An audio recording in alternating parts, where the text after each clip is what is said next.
Maksudnya kumaha nak? Kenapa mama bingung ya? Tanyaku pada diri sendiri.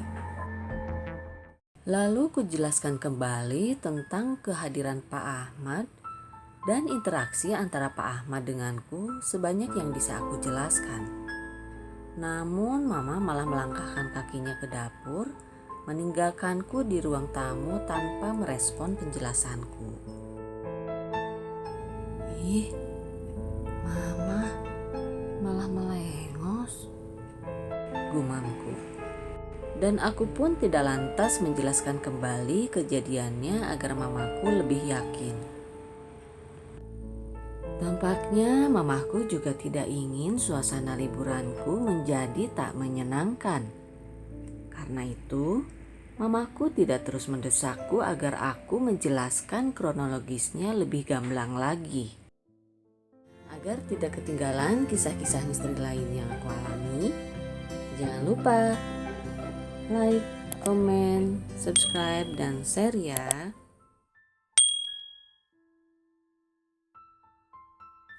Nak, Ina. Aku bergegas mendekati arah suara mamaku di dapur. Aya naon, Mah? Tanyaku santai sambil melenggang menuju mamaku. Belum aku sampai pintu dapur, Mama keburu bertanya di mana masakan yang dibuat oleh Pak Ahmad itu berada. Karena Mama tak menemukan masakan tersebut. Ya kalau nggak ada di dapur, pasti ada di meja makan atuh. Gumamku sambil menoleh ke arah meja makan. Tapi ternyata dugaanku salah. Makanan itu tidak tampak di meja makan. Lalu kulangkahkan kakiku mendekati lemari makan. Dan ternyata di dalam lemari makan pun tak kudapati makanan itu. Di mana sih Pak Ahmad nyimpan makanannya? Tanyaku pada diri sendiri. Nya, sahur mamah oge, teu aya pan. Aku tak hiraukan sahutan mamaku. Tapi aku langsung kembali ke dapur memeriksa kompor. Lalu ku sentuh kompor itu. Tapi sama sekali tak terasa hawa panas dari kompor tersebut. Dingin. Padahal tadi kan Pak Ahmad masak. Seolah kompor tersebut tidak ada yang menggunakan sebelumnya. Lalu kuarahkan mataku ke segala penjuru dapur di mana peralatan masak itu berada. Semua masih tersimpan rapi dan bersih, seolah tidak pernah ada kegiatan memasak sebelumnya.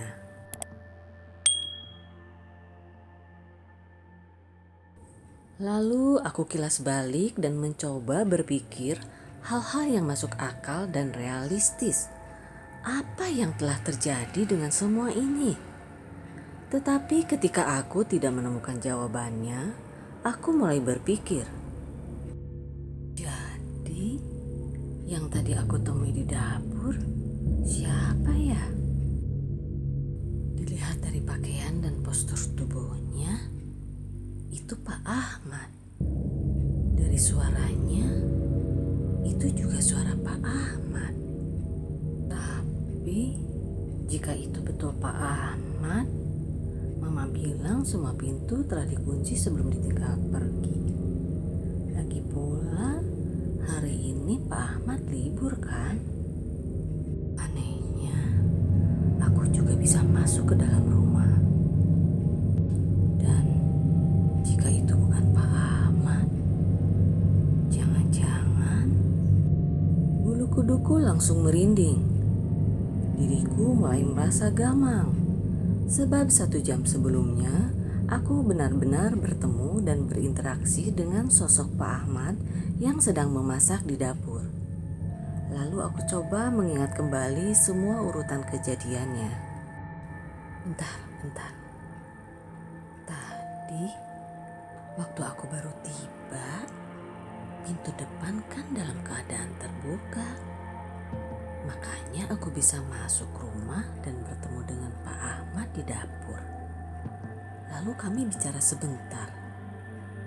Terus setelah itu Pak Ahmad aku tinggal pergi ke halaman depan rumah. Itu pun hanya sebentar, cuma 30 menit.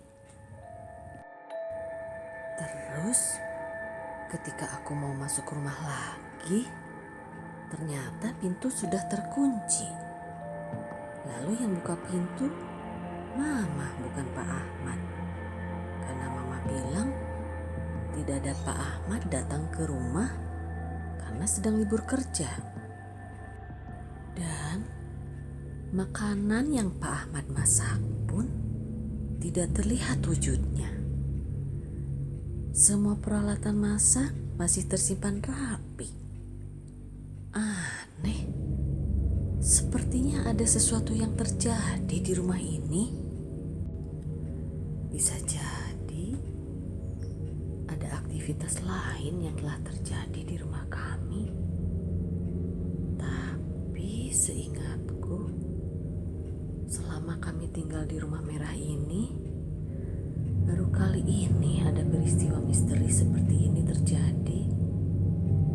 Jangan-jangan ada yang ingin berbagi dapur dengan kami. Jika dia benar bukan Pak Ahmad, pantesan saja bicaranya irit dan pelan. Dia juga menunduk terus, seperti tidak berani menatapku. Pantesan tidak seperti biasanya Pak Ahmad bersikap seperti itu. Bahkan seperti tidak mengenalku. Tapi andai dia menatapku, bisa jadi malah aku yang ketakutan. Jangan-jangan wajahnya malah menyeramkan. Serem amat.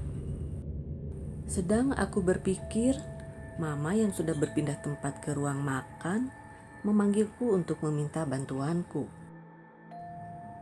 Aku segera menghampiri Mamaku ke ruang makan. Sambil melangkah, beberapa kali aku menoleh ke belakang karena merasa ada langkah yang mengikutiku, hingga menambah bulu kuduku berdiri. Seperti ada yang mengikutiku. Tapi tatkala kepalaku belum berbalik lagi ke depan, astagfirullahaladzim. Spontan saja aku palingkan kepalaku ke arah suara itu berasal. Mama, bikin jantungku mau copot aja. Ada aja kehebohan saat memasak. Kalau nggak panci, tutup panci, atau apa aja yang jatuh. Ya seperti sekarang ini nih, piring pecah. Tentu saja kegaduhan Mamaku tidak membuatku turut gaduh. Karena aku sudah sering melihat Mamaku seperti itu dikala memasak. Jadi aku hanya bantu membereskan pecahan piringnya tanpa harus bertanya kenapa piring tersebut bisa jatuh. Di meja makan tampak Mamaku sedang mengolah sesuatu. Rupanya Mama berinisiatif membuatkan kudapan pengganti makan siang buatan Pak Ahmad yang tidak pernah terlihat wujudnya itu. Sambil membuat kudapan, kami berbincang. Tapi aku tidak ingat apa yang Mama perbincangkan.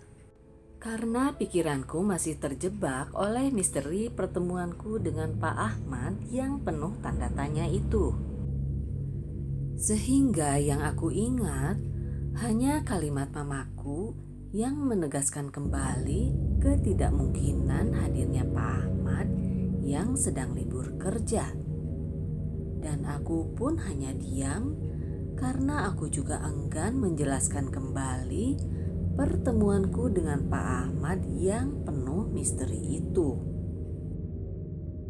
Singkat cerita, sore hari aku dan teman-temanku pulang ke Bandung, meninggalkan rumah merah Sukawana yang selalu kami rindukan. Rindu dengan suasana rumahnya dan rindu sejuknya alam perkebunan teh.